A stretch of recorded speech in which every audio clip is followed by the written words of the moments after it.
courage and kindness, strength and gentleness, fortitude and tenderness.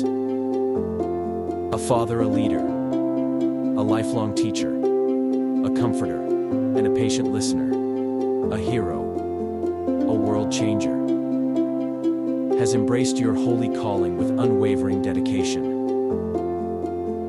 Father is a protector.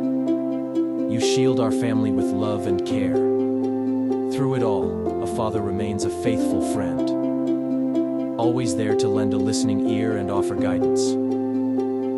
As a steward of our family, you take your responsibility seriously. Not only you are a provider in the material sense, but you also nurture our souls and spirits. Your unwavering dedication to your work and family is a testament to your character as a hard worker.